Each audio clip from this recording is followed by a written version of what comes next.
Halo teman-teman, Bapak Ibu semua, berjumpa lagi dengan saya. Di video ini kita akan membahas tentang bagaimana caranya membuat model bisnis yang cocok untuk Anda jalankan ke depannya.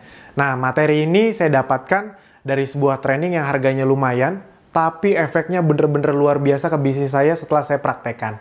Nah, semoga setelah Anda pahami materi ini, Anda praktekkan juga, Anda buat juga, apapun yang nanti saya sharingkan, itu bisa berdampak baik buat bisnis Anda dan hidup Anda. Amin.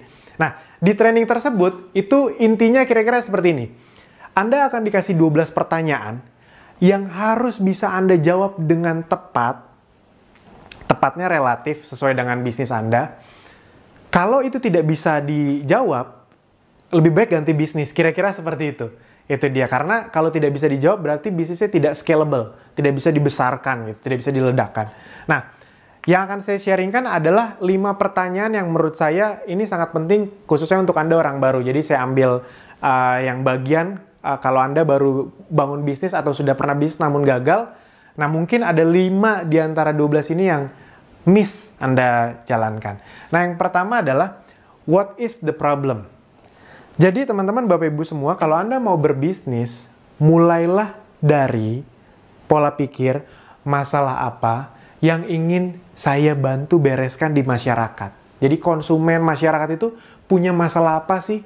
Nah, bisnis-bisnis yang scalable, yang ujungnya besar, walaupun dibangun dari kecil, itu biasanya bisnis-bisnis yang memang membereskan masalah seseorang.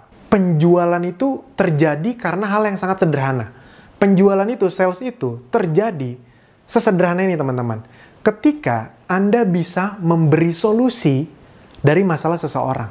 That's it.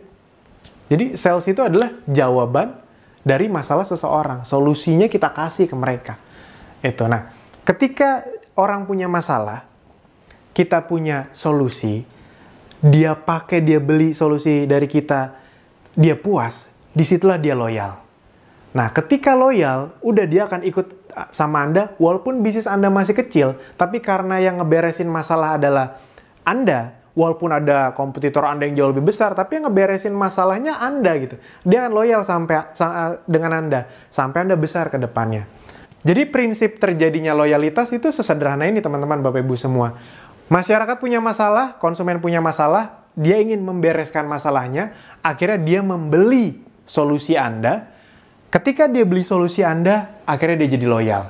Contoh sederhananya misalnya gini, ada seorang yang punya masalah dengan waktu, misalnya ya. Waktu dia ingin kerja ke kantor pagi-pagi, tiap pagi tuh dia menghabiskan banyak waktu di jalan. Entah dia bawa mobil, atau dia naik angkot, atau dia naik busway. Wah, itu lama sekali perjalanannya. Dia ingin memecahkan masalah waktu.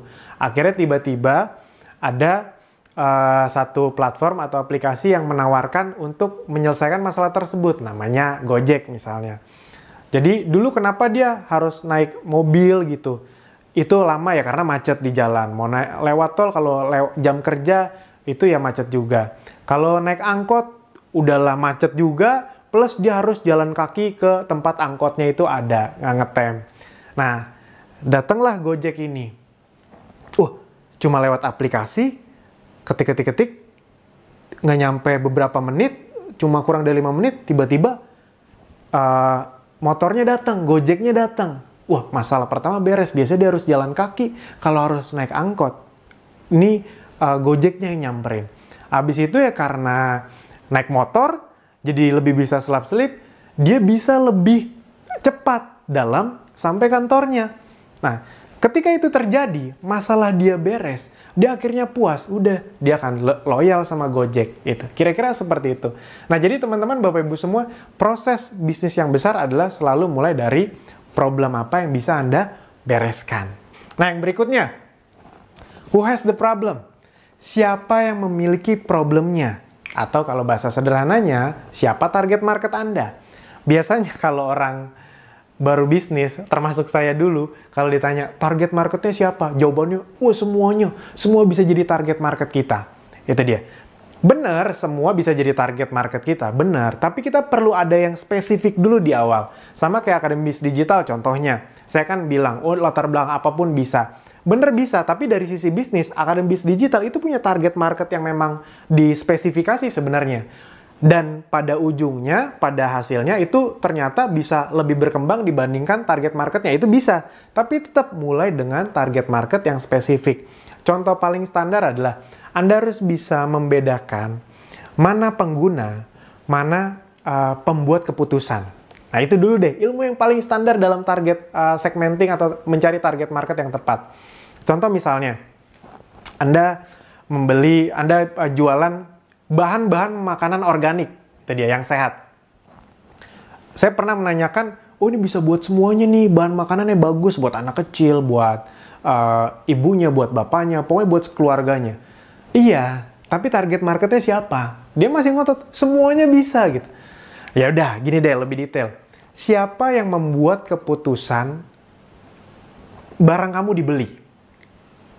Anaknya mungkin nggak? Mama beli dong tepung terigu yang organik itu, kan enggak. Bapaknya cenderung pria nggak peduli dengan makanannya. Yang sangat peduli dengan kesehatan keluarganya biasanya siapa? Yang memutuskan masak apa, masakannya terbuat dari bahan apa, itu biasanya ibunya. Jadi sebenarnya target market utamanya itu adalah ibunya. Baru paham, oh iya ya. Ya, contoh yang datang ke tempat kamu yang beli 90% kan wanita. Iya juga. Nah itu maksudnya. Ketika Anda paham target market Anda apa, nanti marketingnya, kontennya, itu juga akan tepat. Kalau dari awal ini udah nggak tepat, udah ntar marketingnya, ngiklannya boncos. Banyak orang tuh fokus di FB Ads, tapi dia nggak tahu model bisnisnya seperti apa. Nah ini terbagi jadi 4. Yang pertama geografis, yang kedua demografis, yang ketiga psikografis, yang keempat behavior. Nanti saya akan contohkan lebih detail. Geografis itu dia tinggal di mana, daerah perkotaan atau kabupaten. Demografis, gendernya, jenis kelamin, umur. Habis itu kelas ekonominya. Psikografis, dia interestnya tuh apa, dia suka sama apa. Behavior, kegiatan dia sehari-hari apa, Anda bisa mencari tahunya nggak? Nah, ketika Anda bisa memahami ini, itu efeknya, khususnya dunia digital zaman sekarang, kalau Anda main FB Ads deh contohnya, itu Anda bisa mentarget market Anda dengan sangat spesifik. Ketika target market Anda sangat spesifik, iklan Anda, konten Anda bisa lebih spesifik, dan ketika sampai ke mereka, itu lebih diterima. Nah yang ketiga, what's the solution? Jadi Anda tahu nih, siapa yang punya masalah, apa masalahnya, siapa yang punya masalah, lalu Anda tawarkan apa solusinya. Solusi itu bisa solusi yang sama dengan kompetitor Anda, solusi yang lebih baik dari kompetitor Anda, atau solusi yang benar-benar berbeda dengan kompetitor Anda. Nah, Anda bisa pikirkan sendiri sesuai dengan target market yang ingin Anda capai tadi. Yang keempat, Anda harus paham nih, how big is the market? Seberapa besar pasarnya? Karena kalau pasarnya terlalu kecil, ya bisnis Anda ya berarti ada mentoknya. Bisnis Anda kan ingin besar, berarti target marketnya spesifik, tapi harus tetap besar juga gitu. Atau at least nggak apa-apa di awal nggak begitu besar, tapi bisa ada pengembangannya gitu. Yang berikutnya, nah ini yang kelima, unique selling proposition, atau banyak orang bilang juga unique selling point. Produk Anda, unique selling point-nya apa? Unique selling point itu Anda bisa pilih dari 8 ini. Ini versi sederhananya biar Anda langsung bisa pilih. Anda ingin menyerang bisnis Anda, memfokuskan dari sisi mana? Yang pertama, misalnya bahan. Contoh, ada nggak fashion yang fokusnya, unique selling point-nya, proposition-nya itu ke bahan? Banyak. Jadi misalnya contoh, saya tahu banyak toko online yang menjual kaos yang prinsipnya gini. Dia bilang kaosnya ini bahannya enak banget, nyerap keringat dan nggak bau. Udah, dia tuh fokusnya ke situ aja. Nah, itu kan sebenarnya menjawab masalah dari masyarakat yang punya masalah gampang keringetan. Dan kalau keringetan, lepek, bau, kayak gitulah kira-kira. Nah, ketika dia fokus ngomongin itu terus, orang-orang yang punya masalah tadi, itu kan jadi coba ah. Dan ketika dicoba bener, dibeli, dia pas keringetan nggak lepek-lepek banget, dan nggak bau, udah loyal. Even harganya lebih mahal, nggak apa-apa lah. Yang penting masalah saya beres. Nah, ketika masalah beres, ingat orang jadi loyal. Fungsi produk. Contoh, yang sering jadi contoh kasus, sekarang nih salah satu yang tren tuh Oppo sama Vivo. Anda tahu Oppo sama Vivo itu salah satu brand yang berhasil membangun USP atau unique selling point-nya di bagian fungsi produk. Apa?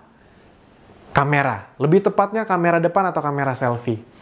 Rata-rata orang, khususnya yang memang ceruk marketnya dia, ketika ditanya, apa sih keunggulan Oppo sama Vivo? Mereka pasti bilang, kamera selfie-nya. Karena memang Oppo sama Vivo itu terus-terusan mengkampanyekan tentang selfie expert. Itu dia, Anda akan, pokoknya Oppo Vivo tuh selfie expert. Kenapa? Karena dia tahu problem dari masyarakat kelas menengah atau menengah ke bawah adalah mereka juga ingin eksis, tapi masalahnya kamera-kamera dengan handphone-handphone dengan kamera yang bagus itu harganya lumayan-lumayan. Nah, dia memfokuskan diri dengan harga yang cukup terjangkau, tapi kameranya dia klaim sangat bagus, selfie expert. Pertanyaannya, apakah benar-benar paling bagus selfie-nya, kameranya? Nggak tahu, itu Anda yang menilai. Tapi karena terus-menerus dikampanyekan, ya udah, itu yang orang hafal. Ketika orang hafal, ya udah, orang kan pengen eksis sekarang, pengen posting. Dan rata-rata yang diposting kan muka sendiri, itu dia, selfie. Nah, makanya disitulah mereka akhirnya meledak.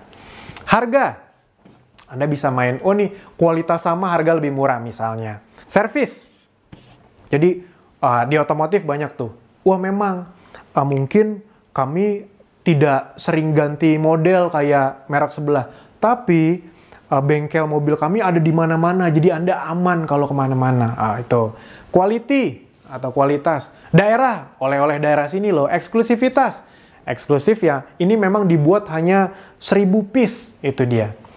Proses, kayak batik, oh ini bukan dicetak, tapi bener-bener ditulis, bener-bener digambar. Bukan, sekarang banyak rata-rata batik kan sablonan. Nah, jadi teman-teman, Bapak Ibu semua, Anda pilih nih. Anda mau yang mana? Itu penting sekali untuk Anda kuasai. Nah, sekarang saya akan contohkan, seperti janji saya tadi, agar Anda lebih mudah memahami, saya akan contohkan dari salah satu produk yang diajak kerjasama oleh Akademi Digital. Buat Anda yang belum tahu, sekali lagi saya jelaskan, Akademi Digital adalah tempat untuk belajar bangun bisnis di internet. Buat Anda yang sudah punya produk ataupun belum punya produk, bisa. Nah, karena banyak yang belum punya produk, jadi kami juga bantu sediakan produknya, dan kami hanya bekerja sama dengan produk-produk non-MLM. Jadi nanti dijelaskan di video berikutnya. Bukan karena kami negatif dengan MLM, bukan, tapi karena memang model bisnis kami agar bisa membuat orang yang baru belajar itu langsung bisa dapat duit lumayan besar gitu dia. Bisa lah dapat bulan pertama 3-5 jutaan. Karena kan orang baru itu kan nggak mikir yang muluk-muluk, yang puluhan juta, ratusan juta, nggak. Mereka yang penting belajar. Belajar aja tuh udah untung buat mereka. Apalagi kalau belajar dapat duit. Nggak usah 3-5 juta, 1-2 juta aja udah senang. Nah, jadi memang kami mencari bisnis atau produk yang punya USP yang bagus. Nanti ini saya jelaskan. Dan punya sistem bisnis yang reseller berlisensi, distributor, agen, atau reseller. Karena biasanya bisnis model seperti itu cashback-nya besar buat reseller. Jadi kami mencari bisnis model yang seperti itu. Nah, salah satu yang kerjasama dengan kami yang sedang kita fokuskan adalah produk bermerek yang namanya Essenzo. Mungkin ada di antara Anda yang sudah tahu. Nah, itu yang akan saya bahas. Sekalian promosi, boleh dong, itu dia. Nah, jadi apa masalahnya? Ini saya jelaskan, saya beri contoh agar nanti Anda bisa contohkan. Kalau Anda sudah punya produk sendiri, Anda bikin semua ini. Kalau Anda lagi nyari produk, Anda bisa cari produk dengan referensi yang lain dengan hal yang saya contohkan ini. Yang pertama adalah what is the problem? Kalau Essenzo adalah ingin memenuhi kebutuhan dari masalah masyarakat yang ingin hidup lebih sehat, namun tidak ingin ribet. Orang tuh prinsipnya ingin hidup lebih sehat, tapi males yang ribet-ribet. Nah, rata-rata kan kalau kita ngomong dengan segala sesuatu yang kesehatan, di otak masyarakat itu kan adalah sesuatu yang jadi lebih ribet. Harus olahraga lah, harus minum suplemen yang harus diminum lah, kan itu sering lupa apa segala macam. Jadi cenderung lebih ribet. Habis itu harus bawa air kemana-mana kan jadi lebih rumit kira-kira seperti itu. Nah, Essenzo menawarkan satu produk yang luar biasa berupa essential oil yang itu sangat praktis sekali penggunaannya. Efeknya untuk kesehatan sangat luar biasa. Itu tidak usah saya bahas di sini, tapi saya hanya ngebahas menjawab masalah dari masyarakat yang nggak pengen ribet. Karena essential oil dari Essenzo, cara pemakaiannya hanya dioles dan dihirup. Oh, itu sangat luar biasa sekali efeknya. Contoh misalnya kalau Anda sakit gigi itu pakai ginger, ekstrak dari ginger. Itu hanya 1 tetes Anda oles, 1-2 tetes Anda oles di bagian yang sakit, dari luar ya, bukan dari dalam ya. Di kumur juga bisa, tapi biasanya dioles 1-2 tetes saja. Itu banyak sekali testimoni yang bilang 5-10 menit sakit giginya hilang. Anda kebayang nggak? Cuma dioles atau dihirup. Itu karena itu bener-bener ekstrak, konsentrat tinggi dari satu tumbuh-tumbuhan. 100% alami. Nah, jadi teman-teman, Bapak Ibu semua, itulah yang dijawab oleh Essenzo. Yang kedua, who has the problem? Nah, ini kita waktu itu sengaja ngambil satu produk yang memang ceruk marketnya adalah yang akan saya sebutkan ini. Yang pertama adalah ibu rumah tangga. Jadi biasanya dia orang yang sudah menikah. Kalau bisa dikhususkan lagi yang punya anak umur 5-10 tahun. 12 bulan sampai 10 tahun. Dan umur dari ibu rumah tangga tersebut, umurnya itu 27 sampai 45 tahun. Biasanya umur-umur segitu sudah mulai punya anak. Habis itu pekerjaannya apa ibu rumah tangga? Kelas perekonomiannya C, B, atau A. Tinggalnya di mana? Di perkotaan atau kota kelas 1. Psikografisnya, interestnya apa? Interestnya adalah orang-orang yang memang suka dengan hidup sehat, herbal minded, jadi suka dengan organik yang alami karena essential oil dari Essenzo itu 100% alami, healthy lifestyle, dan behaviornya adalah orang-orang yang suka menggunakan sosmed. Jadi kami bisa menyerangnya, ibarat kata mentarget market-market tersebut dari sosmed. Yang ketiga, what is the solution? Ya tadi, orang ingin lebih sehat, tapi malas ribet. Ya, essential oil, produk alami 100% dan sangat praktis. Sangat praktis, dihirup, atau dioles 1-2 tetes. Apa coba yang lebih praktis dari itu? Produk apa coba? Produk yang diliatin. Kalau ada ntar produk yang diliatin sembuh, nah nanti kita jual tuh, coba tuh. Produk diliatin doang sembuh. Tapi ya sementara ini yang paling praktis ya dihirup sama dioles. How big is the market? Sudah kita hitung-hitung, total market yang spesifik, cukup spesifik bisa kita ambil share marketnya. Ini sebenarnya bisa lebih berkembang lagi, tapi anggap saja kita cari yang paling spesifik, itu ada sekitar 15 juta. 15 juta orang di Indonesia yang bisa kita secara spesifik kita iklankan produk kita, kira-kira seperti itulah. Nanti ke depannya ya bukan cuma 15 juta orang ini sebenarnya yang beli, tapi ada juga yang lain-lain. Tapi awalnya agar biaya marketing kita efektif, itu ya ke mereka. Itu dia makanya ketika kami ajarkan ke para member Akademi Digital yang memang belum punya produk dan mau memakai produk kita bilang, bayangin 15 juta orang. Kamu misalnya menguasai, nggak usah muluk-muluk ratusan ribu jutaan, 1000 orang aja, 1000 orang bisa kamu handle, dia jadi pelanggan setia kamu, itu semuanya kita kasih, toolsnya, videonya, alat bantunya, sistemnya, funnelnya, itu semuanya sudah kami sediakan di Akademi Digital. Jadi buat Anda yang belum punya produk, itu bisa jadi sarana alat bantu juga untuk Anda. Nah, kamu kalau misalnya bisa handle 1000 aja, 1000 itu kamu berarti bisa punya omset 500 juta sampai 1 miliar per bulan. Itu terus repeat order kalau dia belanjanya sangat sedikit. Itu kita ngomong yang sangat sedikit aja, udah 1000 belanjanya sedikit lagi. 500 juta sampai 1 miliar. Nah, dengan sistem reseller yang ada di Essenzo, seorang reseller tuh bisa dapat 25 sampai 40%. Itu kan gede banget itu dia. Jadi si reseller kalau bisa punya omset 500 juta sampai 1 miliar, itu dia bisa dapat 150 sampai 400 juta rupiah, kira-kira seperti itu. Nah, jadi itu yang kami jelaskan untuk potensinya. Itu dia. Di awal yang nggak usah muluk-muluk, bisa dapat 3-5 juta bulan pertama aja udah senang banget rata-rata orang baru. Tapi maksudnya kami tetap memberi pengertian bahwa ini potensinya besar. Anda kan ingin bisnis yang potensinya juga bisa besar dong. Itu kalau 1000. Bayangkan kalau 10.000 ya, kira-kira seperti itu. Nah, USP-nya dari Essenzo ini adalah Essenzo memiliki unique selling proposition atau unique selling point di fungsi produk. Jadi sangat tajam sekali dalam memarketingkan fungsi produknya. Itu dia. Jadi sangat berguna untuk kesehatan. Misalnya kalau Anda jerawat itu bisa pakai tea tree, sakit gigi bisa pakai clove bath. Clove bath itu cengkeh. Asma bisa pakai ginger. Ginger itu jahe. Kalau misalnya Anda susah tidur atau stres itu bisa pakai lavender. Anda kebotakan, Anda ingin membuat rambut Anda lebih indah, lebih tebal. Untuk mengurangi kebotakan Anda itu bisa pakai tumbuhan namanya patchouli. Habis itu kalau misalnya Anda migrain bisa pakai peppermint dan banyak lagi. Jadi kalau Ezenzo itu USP-nya adalah di fungsi produknya. Nah, jadi teman-teman kira-kira itu yang bisa saya sharingkan. Itu adalah contoh 5 pertanyaan yang bisa dijawab oleh Ezenzo. Pertanyaannya adalah, Anda yang sudah punya produk atau lagi nyari produk, pastikan Anda bisa menjawab 5 pertanyaan ini. Itu dia. Kalau sulit sekali produk Anda terjawab, mending cari produk yang lain. Karena kalau tidak bisa dijawab, 5 ini aja nggak bisa dijawab, apalagi 12. Itu dia, berarti nggak scalable. Itu saja dari saya di video ini, sampai jumpa di video berikutnya. Terima kasih.